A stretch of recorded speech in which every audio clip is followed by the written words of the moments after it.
What is good, backup singers? It is your boy Joey, and welcome back to my channel for a brand new video.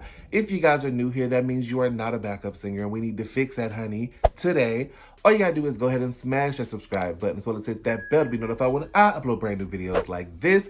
And then poof, honey, you is now a backup singer, and welcome to the family, you guys. Listen, for the past few days, you guys have been blowing up my comments, asking me to react to Anna Magician's Dream Trick Everybody on a Dream SMP. Y'all told me it's gonna be so good. I'm finna be over here like oohing and on. And I say, listen, y'all be on to something half the time. So listen, I'm gonna listen to what y'all saying and get into it today, you guys. I got the video pulled up, and you know what time it is, y'all. It's time to press play. Here we go.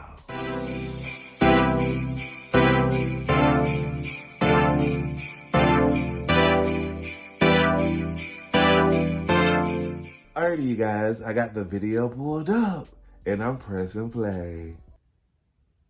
Yesterday's lore streams were the most eventful 3 hours in the Dream SMP in months, basically since the Discord finale that literally happened almost a year ago. In addition to other things like multiple Canon vests, the Anarchist Technoblade, and President of Snowchester, Tubbo, teaming up of all things, we got possibly the biggest reveal on the SMP yet, a plot twist more game-changing than Wilbur or even Eric's betrayal. And if you look close enough, you'll realize the story has been hinting towards it for a long time. During the lore streams, we found out that Randall was taken into the prison by the warden, Sam, for some unknown reason. Techno decided to employ Nikki and Phil's help to act as backup as he rescued both Dream and Randall from prison using the prison blueprints that Dream gave him the coordinates to while he was in prison with him. Which is strange, right? Why would Dream have conveniently stashed away these extremely precious papers in the ground for someone to find just in case he got imprisoned? He seemed really confident in his victory during the finale up to the point of Punz's unexpected betrayal. That is, unless it wasn't unexpected.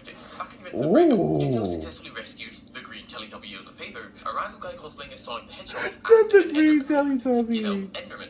The mob's famously known for being able to teleport. As they call, people gang up on them to attack them, including Sam, who uses Randu as a hostage to try and get Dream to stay in prison. Which, well, he's using Randu's death to threaten the guy he's been keeping alive because he can, you know, revive people. Ignoring that though, needless to say, things went down, including the genuinely shocking event of Randu's complete death, which I will definitely theorize about in the future if enough people like this video, because why alone did he only have one life? What are ghosts with special powers and their implication for ghosts in general in the SMP? So if you like that kind of stuff, subscribe. The rest of them somehow survive and make it to the Arctic without being followed, spawning a few customary withers along the way. Techno then proceeds to properly kick Dream off of his property, asking for his stuff back, which is understandable, honestly. The server treats Technoblade like a walking pink vending machine on legs. No wonder him and Phil get along. But seriously, oh yes. He's ready, people. Octopia, the Axe of Peace, that entire room under his base that Tommy used to live in. Honestly, it makes sense that he'd want to take them back before they can be used against him. Then, Dream started hopping streams, making it very difficult to commit to one POV, appearing first in full bloody netherite on Tommy's stream, beginning to threaten and torment the child, and then also forcefully taking from him the Axe of Peace. That name becomes more and more ironic with every lore stream, a long way to repay Techno. He then terrorized Sapnap into giving him his own gear back, basically threatening everyone he loves and scaring them to hell, but that's to be expected at this point. Dream plays into what people already believe in. Here's the catch. This is exactly how he pulled wool over everyone, including our eyes, to pull off one of the biggest stunts only an extremely skilled manipulator could. Believe me, you're gonna be absolutely flabbergasted by this. Both the characters and the content creators have kept this plot twist secret for almost the past year. They've been trying their best to hide it up until now, when it was finally a time for the grand reveal. And the thing is, this isn't a plot twist that changes the future so much as it changes our view of the past. It makes us reconsider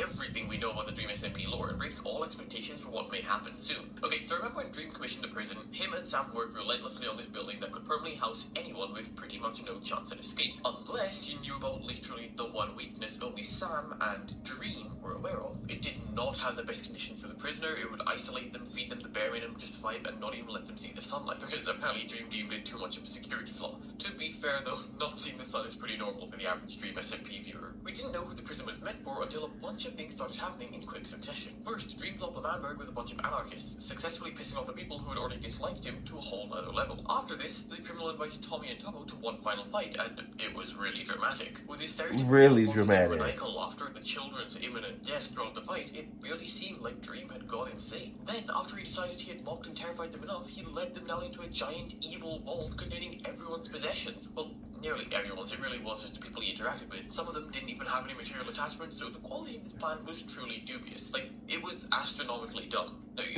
you don't get it. This man thought that Skeppy would be trapped in a tiny hole forever by one piece of cracked blackstone brick. That's suspiciously stupid if someone known for his strategic Right. But I digress. After this, Pun's Dream's one trusted ally betrayed him at the last minute and stopped him from locking up Tommy forever, also saving Tomo's life in the process, revealing that Pun's truly cared on nothing more than him paid him more. Definitely finale worthy. The seasons of build-up the Discord had, the heroes finally won, and they were satisfied. Conveniently, they couldn't kill Dream because he had the power to revive people, so they just stashed him in his own prison for later use and pretty much thought him dealt with, all thanks to Pun's timing his entrance perfectly. Which, how ironic, right? I mean, that's poetic. What are the chances of something like that happening? However, there's something strange about everything I've been describing. A few things are too convenient or don't match up with the characters. This actually led some people, like Bluebell, a lore analyst I know, to believe, and get this, that Dream built the prison for himself, but that Pun's entire betrayal was staged. I actually made an entire video about Siri a long time ago that you might want to watch back for future reference, but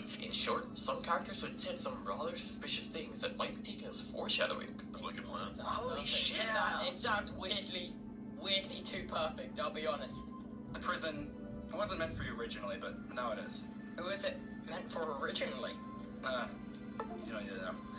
He said, I need a prison that someone cannot escape no matter what. And The problem is that You just live the people, or the person that wants to, the person that right now is on my mind we put in this is highly capable, and, you know, it needs to be fortified. You know? Wait a minute. Highly Fortified. capable. You're not gonna Ooh. put me in there, are you? I think that you should not be on my side. Really? Well, you should, but you should act like you're not on my side. So, we'll still be friends though, correct? Like, Yeah, no, just a for show thing. It's I mean, Oh, you're essentially shit.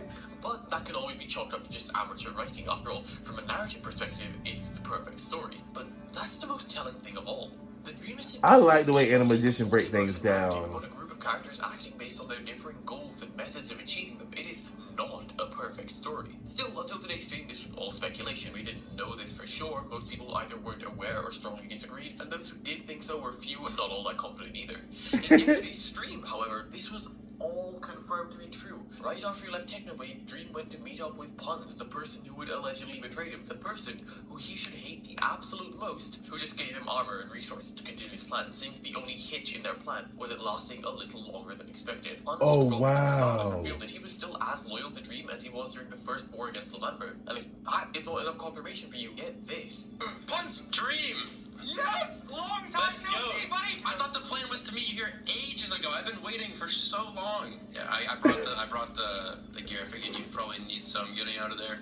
I don't want anyone, you know, seeing us together, so I probably should get going. But I owe you big time right now. If you see a sign, you know, I don't want to tell you what it is, but if you see it, I'll be in your tower, okay? Oh, it's good to finally see him. Jeez, dude. Keeping an act Oh, that wow. I'm against him, dude. I've had to keep that a secret for so long. Oh my god. No one suspects anything. Everyone thinks I'm against him still. Because the truth is, all of it, every single plot point and action taken during this Oh, big stereotypical hero dang. is a lie. The truth is it was all planned out and constructed by Dream to play out exactly this way, and everyone played right into his hands. This changes absolutely everything. It would mean Dream was never actually defeated, Tommy never actually won, and for Dream, Oh, everything was my going according to plan, goodness. including Dream being stuck in prison. He never meant to kill Tomo or imprison Tommy back then. The plan to gain complete control was a ruse, and everything we thought we knew about Dream's character has been flipped on its head. I mean, this gives a completely different meaning to so many things, such as his conversation with Sam about the prison conditions. He made them worse for himself. He also let himself get killed twice, and him promising Sam that he would get out during the visit makes sense, because he knew he was going to use Tekno's favor to direct him to the prison plans, which he had hidden beforehand, and he'd broken out to continue his overarching plan. I mean, honestly, it has so many pointing towards it in retrospect. The suspicious comments, how he made the entire server hate him, first doing Doomsday and then by taking their possessions, and I mean, in a way, he did manipulate them using their attachments, just the complete opposite way to what we expected. Pond's involvement feels so obvious, especially with the conversation about severing their ties on the surface, which never actually seemed to go anywhere, and the design of the vault itself. I mean, the Skeppy cage. He had a whole prison with 20 cells and was going to put him in a 2x1 space he could break out of in 2 minutes. How could that be any more obvious? In short, Dream sacrificed himself, his lives, and his freedom for his gold. If anything, this whole spectacle has proven to be way more smart and dangerous than we already thought he was, and the SMP should prepare for one hell of a storm. Their villain is back more my threatening and goodness. unpredictable than ever, because he has never lost so far, played everyone for a fool, and the plan he has in motion has currently been years in the making. If you enjoyed this video, you'll probably enjoy this one, or the video I made that predicted this all months before it even happened. Subscribe. Wow. The way he just broke that down and made it make sense, honey, I'm here for it. Alrighty, you guys, there you have it. Meet Rick, the Animagician. Dream tricked everybody on the Dream SMP. Listen, and I'm gonna believe that because that makes so much sense. Dream is a mastermind manipulator, okay? He can get you to do what he wants you to do, and he did. I believe it, and I'm here for it. If you guys enjoyed this video as much as I enjoyed making it, go ahead and give it a big old thumbs up and then leave me a comment down below letting me know, honey, do you agree with what just went down? Because I'm feeling it. The information is true, and the facts is facts, okay? Period, y'all. Don't forget before you go, if you haven't, to go ahead and smash that subscribe button, as well as hit that bell to be notified when I upload brand new videos like this. Don't forget to, most importantly, love yourself, love someone else. I will see you guys next time. Deuces.